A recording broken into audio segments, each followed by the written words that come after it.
All right, so friends, as this now is not letting me do this. All right, we're starting Unit 5. Now, you got your new calendar, okay? So Unit 5, your new calendar, we're actually going to go all the way through Unit 5. There's pick and choose. There's not all of the different sessions are on there. We don't do every section from Chapter 5 because we've done it different times, or I'll do it different parts. So know that. Unit 6, we're actually going to start before the final, but I'm not going to put it on the final. Unit 6 we'll put second semester because when you get back, you're going to have to review it anyway. Okay. So know that you will have some of Unit 6 in advance. And the reason why I'm doing that is so like when there's some tough concepts second semester, we don't have to just barrel through all the time. Like we can actually take a day, breathe, and do that. So since we have a little more time this semester, I'm just moving it that way. So this calendar should serve you until you take your final. Even tells you when your finals are. All of your finals are. So hopefully that will give you kind of a guide to what's going on. Sounds good? Because then once finals hit, I don't see you for like a month. I'm sure you're all sad about that. But let's get on and let's actually apply. Today, it's all about triangles, this chapter. This is kind of the chapter where it's like, here, you need to know this stuff about triangles. We don't know where else to put it. It's in this chapter. It's kind of how it goes. Make sure you bring your earbuds with you on Friday and Monday. I'm combining 2 different lessons together, and you're going to take it on your own pace with notes, and then I can walk around and help you as you go. So make sure you bring those with, and you have a obviously charged surface when you come to class on Friday. Sound like a plan? All right, so let's go with what we're doing today. Now, guys, we're actually using 2 terms you should already know: a perpendicular bisector, and we're talking about angle bisectors. But we're specifically talking about their relationships inside triangles. Now, there is a word that you need to know. And it's something we've already talked about, but it says when a point is the same distance from 2 or more objects, the point is called or said to be equidistant, which means equal distance, right? So that doesn't really seem like a funny term, but you're going to have that term show up. Equidistant means just equal distance away from it. It's everything that you should know. Now, the theorems that we have today actually can be proven using our congruence triangle theorem. So that's one reason why we're having it now than before this unit. But it really does make sense. Okay, first of all, remember, perpendicular bisector. It's a line or segment that goes through what point on a line segment? Midpoint. And it's going to form what type of angle?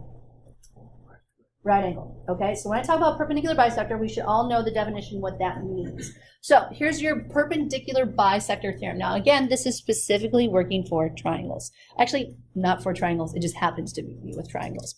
It says, if a point is on the perpendicular bisector of a segment, then it is equidistant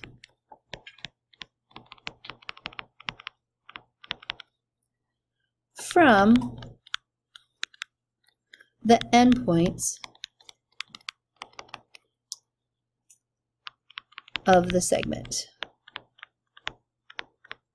I'll let you write that down, and then I'm actually going to draw off to the side, and we're going to actually prove it real quick. If a point is on the perpendicular bisector of a segment, then it's equidistant from the endpoints of the segment. So it's going to be the same distance away. Now, this has a lot of different stuff drawn in, but let's go back to the basics of this one right here. Guys, everyone draw a line segment off to the side in the margin of there somewhere. It doesn't have to be really big. I'm trying to make mine a little bit bigger so you can see it. Now, if I'm going to draw in a perpendicular bisector, does it want to draw in? Hello, can you please give me, yeah. You told me it would go through the midpoint, so if it goes through the midpoint, what should I mark right away? Yep, 2 congruent segments. So I have my 2 congruent segments. It also forms what type of angles? Yes. Right angles. So you guys agree with me? Those have to both be right angles then? All right. Now, somewhere on this blue line that is definitely not straight, but use your imagination and think that it's straight, I'm supposed to have a point. Anywhere on there. And let's just call this AB for the moment. Anywhere on that line, anywhere, there's a point, and it's supposed to be the same distance away from the endpoints. That means if I drew in a line segment right here, it's going to be the same size as my line segment over here. They're equidistant. The moment I draw them in, what do you guys see right away? Triangles. What's so special about those 2 triangles? So it said isosceles. Okay, I was thinking a little bit easier than even isosceles. Aren't they congruent? By side, angle, what? By side. So side, angle, side. So the two triangles are congruent by side, angle, side. Some sass, some good attitude, right? Some good stuff. And so it's not HL, because remember, I'm trying to prove that these two are the ones that are equal. I'm trying to show that it's equidistant. So by side, angle, side, they're congruent. The reason why those two line segments I have the arrows drawn to are congruent is because of what? CPCTC. By the way, what does corresponding parts of congruent triangles means? Go. Corresponding parts of congruent triangles are congruent. I said that wrong. I know. Get over it. All right. CPCTC. All right. Now, the thing is, aren't I having to prove that? If I'm going to show their equidistance, I have to show that they're congruent. Then you say they're equal to each other. It's all about congruent triangles. All right. Now it goes the other way around. It says, if a point is equidistant from the endpoints of a segment. So all I'm saying is, all I know, this point, like right here, is the same distance away. So those are congruent line segments. Guess where it has to be located? On the perpendicular bisector. It has to be located on the perpendicular bisector. So it says, if it's equidistant from the endpoints of a segment, then it is on the perpendicular bisector of the line segment. So again, it doesn't matter where it is, it's going to be on there as long as they're the same distance away. So basically, I form a lot of isosceles triangles, people. Right?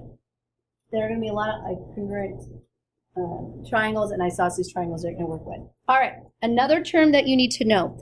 I don't use this a lot in geometry, but this is used in some geometry books. This is emphasized a lot. The word locus. It's basically, it means an intersection of things, okay? It's a grouping of things. So when you ever see the word locus, it is the set of points that satisfies a given condition, okay? So here's an example. The perpendicular bisector of a segment can be defined as the locus of points in a plane that are equidistant from the endpoints of a line segment. See why we don't use the word locus very often. But what they're really saying is, like if you had this line segment, I'm going to do this and highlight it right here. If I have points that are always the same distance away, so that would be congruent, this would be congruent to this one, they would always land on your perpendicular what? Bisector. And that line, the perpendicular bisector, is the locus of points. So it's a set of points, is the way to start. Anytime you see locus, think a group of points. It could make things. An example of that would be like a circle. A circle is a set of points in a plane, the same distance away from a center point. That's what makes a circle. So it's a way you could describe it. So just some terminology you need to know. I don't use that a lot in here, but I just wanted you to see it in that sense. All right, let's go do some problems. You're going to see how easy these are compared to what we've been doing. All right, so again, marking up your given is always a wise choice. It says here, given that segment FH is the perpendicular bisector of segment EG. If it's a perpendicular bisector, don't I need to mark right away my two congruent segments? Then they tell you the following. The length of segment EF is 4y minus 3, and the length of segment FG is 6y minus 37. It says, find the length of segment FG. Can I do that? What do I know? Yeah, they're equal to each other because F is on what? The perpendicular bisector. So then I know these two segments have to be equidistant. So I know EF and FG have to be the same. So then you just do the math. So 4y minus 3 is equal to 6y minus 37 because they have to be the same because of the perpendicular bisector theorem. So then we subtract 4y from both sides. So I get 2y minus 37. Add 37 over. I get 34 is equal to 2y. Guys, I get y is equal to, did you guys get 17? All right, so with this, my friends, what do I need to do next? Am I done? Plug it in. So I got length of segment FG. You just got to go 6 times 17 minus 37. Well, what, guys? What's 6 times 17 minus 37? What do you guys get? 6 times 17. Isn't that 102? 102 minus 37 gives you, shouldn't it be 65? So that would be 65. Make sense? Yes, Mrs. Gregerson. All right, next one. What if you're given something else? I have the exact same diagram, but notice I'm going to have to erase it real quick just so I can use my new stuff that I know. All right, so on this one, it says the following. Given the length of segment EF is 10.6, and the length of segment EH is 4.3, and the length of segment FG is 10.6. Find the length of segment EG. What does the information I give you now tell you?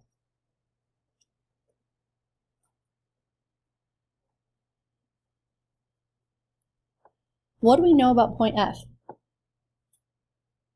It has to be located where? On the perpendicular bisector, right? Guys, if I'm the same distance away from the two endpoints, F is on the perpendicular bisector. Well, what do we know about those two segments then? They're congruent. They're equal. They're congruent, right? So I know the length of segment EG. All I have to do is double it. So 4.3 times 2. Did you guys get 8.6? Oh, look, Gregerson actually used decimals. Oh, watch out. It happens. All right. Now, another review that's going to help us out. We're going to talk about angle bisectors real quick. It says, remember the distance between a point and a line is the length of the perpendicular segment from the point to a line. So remember when we talked about this before. If I have a line and I take a point not on the line, what's the shortest way from that point to the line? Straight down. That is going to be the perpendicular distance or the distance away from the point to line. It will always be the length of the perpendicular segment. Everyone with me on that? So it's always going to be, so if I ever want to know the shortest distance, or when I talk about the distance from a point to a line, it has to be the length of the perpendicular segment every single time. Now, we're going to apply that to working with angle bisectors. All right, so let's do this next one. Angle bisector. Theorem says the following. If a point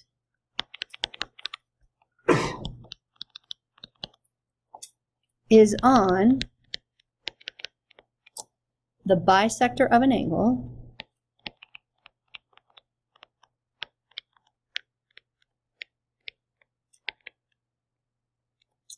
then it is equidistant from the sides of the angle.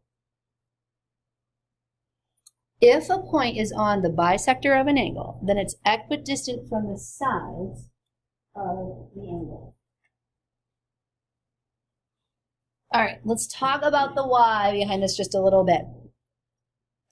All right, so the blue angle is the angle we're talking about, all right? We're talking about in the hypothesis here, angle AP, right?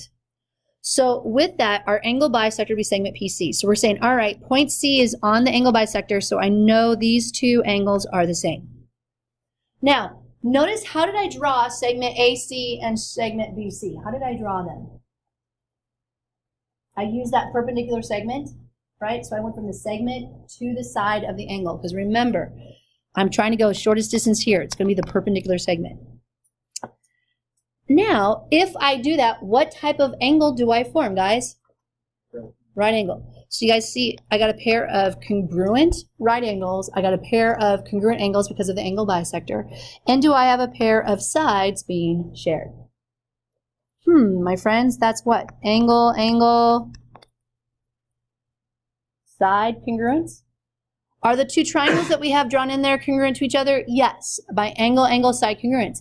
If they are congruent to each other, what do I know about these two segments, my friends? They're congruent because of what? Yeah, CP, CTC. Corresponding parts of congruent triangles are congruent. Great. That's how easy it is. It's not meant to be more complicated than that. So anytime you see an angle bisector now, and you have these drawn in with right angles, you automatically know they're going to be the same. You can mark that right away. Now, obviously, does it go the other way around? Because we remember we had the converse of the perpendicular bisector theorem. Now we're going to have the converse of the angle bisector theorem. It goes the same way. If a point in the interior of the angle is equidistant from the sides of the angle, then it's on the bisector of the angle. Now, here's the cool part about it. I can't use automatically, like, oh, it's just because. No, you actually have to prove congruent triangles once again. Because here's what it starts with. It says, okay, I have this angle, and I put a point here, and it's the same distance away. So talk about distance from the sides. We have to talk about that perpendicular distance again, what we talked about. The shortest distance from a point to one of the sides would be a perpendicular one. All right, so if that is the case, do I have right angles there? Do they make right triangles? All right, so I have two right triangles. I have a pair of legs that are congruent, and by the reflexive property, do I have a pair of hypotenuses that are congruent? Right? So aren't those two triangles congruent by what thing? HL congruence. So I actually have the hypotenuse leg congruence being used. If they're congruent, well, aren't my two angles congruent? Because of corresponding parts of congruent triangles are congruent, right? Two congruent angles, and let's have an angle what? Bisector. So it goes the other way around. So let's try a couple of these with it. All right, here's another thing. If you want to talk about a locus, it says based on these theorems, an angle bisector can be defined as the locus of all points in the interior of the angle. They're equidistant from the sides of the angle. I see you all memorizing that today. No, you don't have to, people. Okay, that was sarcasm. It's okay. All right, let's finish up these problems. All right, use the diagram for problems 3 through 4. Hint of the day. If you're struggling, redraw the diagrams, mark up the given information. So with this one, you're given the fact the measure of angle ABD is 16 degrees. So I know this one is 16 degrees. Guys, what's the measure of angle ABC? How did you know that? And why did you know that? Why did I know the other one's 16 though? Because it's on the what? If D is equidistant from the sides, it has to be on your what? Not perpendicular bisector, that's for the one. Yeah, angle bisector, right? So angle bisector. So all I have to do is go 2 times 16, my friends. Sum of the parts equal the whole 32 degrees. Now, using the same thing from this diagram, they said you're given the fact the measure of angle ABD, so this one right here, is going to be 2x plus 12 degrees. And the measure of angle CBD is going to be 6x minus 18 degrees. Says, find the measure of angle ABC. Well, what do we know again based off of this diagram? The two angles are what? Congruent, because we know point D is on the angle bisector because it's equidistant from the sides of the angle. So then can I just sum equal and only solve for x?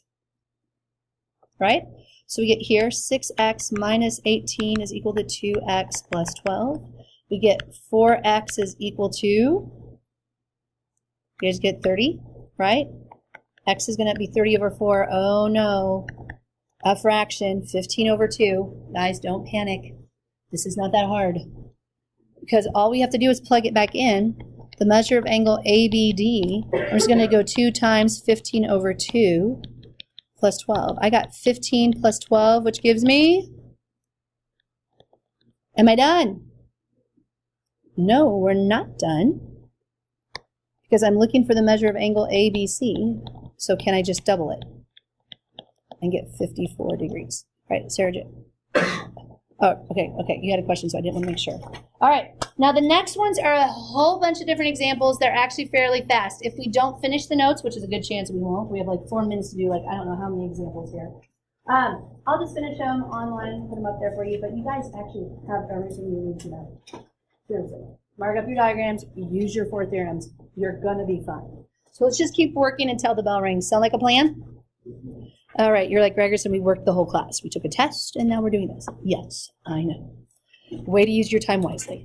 All right, so we're going to use this figure for problems 5 through 8.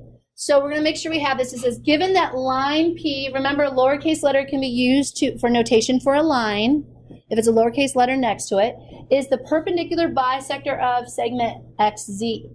So right away, shouldn't you mark the fact it's a perpendicular bisector? The moment you know it's a perpendicular bisector, without even reading the rest of the problem, what should you mark on your diagram? I have congruent segments, right? Don't I know that segment XY and segment YZ are going to end up being congruent to each other? Because they're equidistant. Point Y would be equidistant from the endpoints. So it says on here, XY is 15.5. What's the length of segment ZY, guys? I know, that was rough work to show. I know. But that's it. It should be simple as that. If you marked up your diagram, that'd be very easy to see. If you don't mark up your diagram, maybe not quite so easy to see. How about the next one? So I'm going to delete this real quick. It says the following. Same diagram, different given. It says the length of segment XZ, so from here to here, is 38. The length of segment YX is 27. And the length of segment YZ is 27. The moment I marked that, what do you know about point Y? It's on the what? It's going to be on the perpendicular bisector, so can you automatically just go there? Just start marking everything you know. So on this one, it says find the length of segment ZW. Well, what do you have to do, guys? Just divide it by what? Yeah, I'm just going to divide by 2. I got 19. Are you seeing how this is not going to be extremely hard, just as long as you mark up your diagrams? All right, let's do this last problem. Actually, maybe you got 2 problems in this yet, but we'll see the next one. It says, given that line P is the perpendicular bisector, so we got to go back to scratch. We know this is true. It says XY is equal to 4n, and YZ is equal to 14. Find n. What would you do? Yeah, 14 is equal to 4n, or 4n is equal to 14. All you have to do is, because we know if it's on the perpendicular bisector, they're congruent to each other. My friends, yes, it was meant to be 7/2, that easy. Don't make things hard, just make sure you're applying the rules over and over again. Ooh, we might actually get one more in. All right, last but not least, they have all this. They say x, y, and zy are equal. All right, if x, y, and zy are equal, y is on the what? Perpendicular bisector. So we know then our 2 segments are congruent, and then we just have to label our information. Wx, they tell us, is 6x minus 1. So this is 6x minus 1. What is our next one? Xz is 10x plus 16. All right, I will finish this in a little. All right, so we're going to finish up the last couple problems here, and then we'll be done with this. All right, so for, well, that one's goes off. Now it's going back on, hopefully. Okay, it's not going to keep flashing on and off. Love technology, love technology. All right, now on this first one, okay, great. I'm not sure what's happening, but I'm going to shut off my screen up there because it's driving me nuts. See if we'll get it to work. Okay, hopefully no more flashing on and off with this. All right, so with this one, this time you can tell we're working with an angle. So we're working with the idea of the angle right here. And it says the following, use it for 9 through 11. And I think I recopied the diagram for 10 and 11, so we didn't have to worry about going to page 9, with number 9 here, excuse me, not page 9. All right, so first things fast. First, wow, I'm really having problems talking. This whole video is going to seem nuts to you guys. Hopefully you don't have to use it and you're in class. It says, given the fact that segment FG is equal in length to segment HG, the moment you see those 2 segments that are perpendicular from point G, perpendicular to the sides of our angle, we know G's on the angle bisector. So we mark the angle bisector. And it says the following, the measure of angle FEH is 55 degrees. So this whole angle, this whole one right here, is going to be 55. So I want to know the measure of GEH. So I want to know this one right here. It's not want to go. Here we go. So GEH, I want to know its measure. Well, isn't it going to be half of it because it's on the angle bisector? So the measure of angle GEH is just going to be half of that. So 55 over 2, you could also say 27.5 degrees if you wish.